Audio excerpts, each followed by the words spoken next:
اعوذ باللہ من الشیطان اللعین الرجیم، بسم اللہ الرحمن الرحیم۔ محترم ناظرین، ہماری کلاس واجب غسلوں کے بارے میں ہے۔ واجب غسلوں میں سے تیسرا ہے غسل استحاضہ۔ غسل استحاضہ کیا ہے؟ اس کے بہت زیادہ پیچیدہ اور زیادہ مسائل ہیں، ان کو مختصراً اور آسان طریقے سے چند واجبی اور مطلبی مسائل ہیں، ان کو عام ناظرین کی خدمت میں بیان کروں گا۔ نمبر 1 ہے جن عورتوں کو خون استحاضہ آتے رہتے ہیں اس وقت ان کو مستحاضہ کہتے ہیں۔ نمبر 2 ہے اس کی جو علامات کیا ہے۔ استحاضہ زیادہ تر زرد رنگ کا اور ٹھنڈا ہوتا ہے۔ دوسری علامات ہیں فشار اور جلن کے بغیر خارج ہوتا ہے اور گاڑھا بھی نہیں ہوتا ہے۔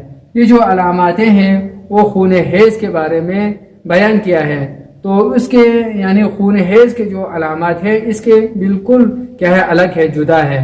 یعنی یہ جو علاماتیں جن خون میں یہ جو علاماتیں پائی جاتی ہیں وہ استحاضہ ہے۔ اور دوسری بات یہ ہے کہ حیض کی جو عادت ہوتی ہے 6 دن یا 7 دن یا 10 دن، اس کے علاوہ ان عادت سے پہلے یا عادت کے بعد جتنے بھی خون آئے وہ خون استحاضہ ہے۔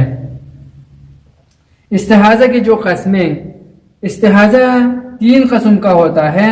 نمبر 1 ہے قلیلہ، نمبر 2 ہے متوسطہ، نمبر 3 ہے کثیرہ۔ ان 3 حالتوں میں مستحاضہ کا الگ الگ وظیفہ اور فریضہ ہے۔ وہ وظیفہ کیا ہے؟ قلیلہ ہونے کی صورت میں ہر نماز کے لیے الگ الگ وضو کرنا ضروری ہے۔ مثال کے طور پر بار بار قلیلہ خون دیکھتی ہے تو اس صورت میں نماز ظہر کے لیے وضو کیا ہے، تو نماز ظہر کے بعد دوبارہ اگر خون دیکھے تو نماز عصر کے لیے دوبارہ وضو کرنا ضروری ہے۔ متوسطہ ہونے کی صورت میں دن میں کسی ایک نماز کے لیے غسل کرنا ضروری ہے۔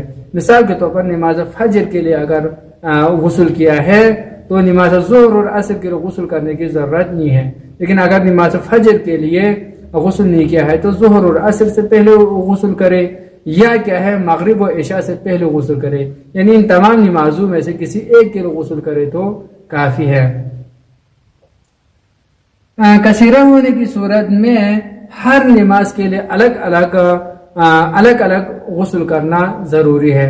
یعنی نماز فجر کے لیے غسل کیا ہے تو نماز ظہر اور عصر سے پہلے دوبارہ غسل کرنا ضروری ہے، اور نماز مغرب و عشاء سے پہلے پھر سے غسل کرنا ضروری ہے کثیرہ ہونے کی صورت میں۔ اور اس کے علاوہ جو نجس کپڑا ہے ان کو تبدیل کرنا یا اس کو دھونا ضروری ہے۔ لیکن فرماتے ہیں کہ اگر بار بار کثیرہ خون دیکھتی ہے تو اس صورت میں مثال کے طور پر نماز ظہر کے لیے غسل کر کے نماز ظہر کے لیے غسل کیا ہے اور غسل کرنے کے بعد نماز ظہر پڑھے، تو نماز ظہر ختم ہوتے ہی دوبارہ اگر کثیرہ خون دیکھے تو نماز عصر کے لیے دوبارہ سے غسل کرنا ضروری ہے۔ لیکن اگر بار بار نہیں دیکھتی ہے تو اس صورت میں ظہر اور عصر دونوں کے لیے ایک غسل کرے تو کافی ہے، اور یہی حکم نماز مغرب و عشاء کے لیے ہے۔ آیت اللہ سیستانی دامت اللہ علیہ فرماتے ہیں متوسطہ کے غسل کرنے کے بعد وضو کرنا ضروری ہے، لیکن کثیرہ کے غسل کرنے کے بعد نماز کے لیے دوبارہ وضو کرنا ضروری نہیں ہے، وہی غسل کافی ہے۔ ایک اور مسئلہ ہے کہ بعض اوقات یہ ممکن ہے کہ قلیلہ متوسطہ میں تبدیل ہو جائے یا متوسطہ کثیرہ میں تبدیل ہو جائے، تو اس صورت میں کیا وظیفہ ہے؟ تو اس صورت میں فرماتے ہیں کہ نماز فجر کے وقت اگر خون قلیلہ تھا تو قلیلے کے وظیفے پر عمل کیا، یعنی وضو کر کے نماز پڑھی ہے، تو اب نماز ظہر اور عصر سے پہلے متوسطہ میں تبدیل ہو جائے تو نماز ظہر اور عصر سے پہلے غسل کرنا ضروری ہے، یا اگر نماز ظہر اور عصر سے پہلے غسل نہیں کیا ہے تو مغرب و عشاء سے پہلے غسل کرنا ضروری ہے۔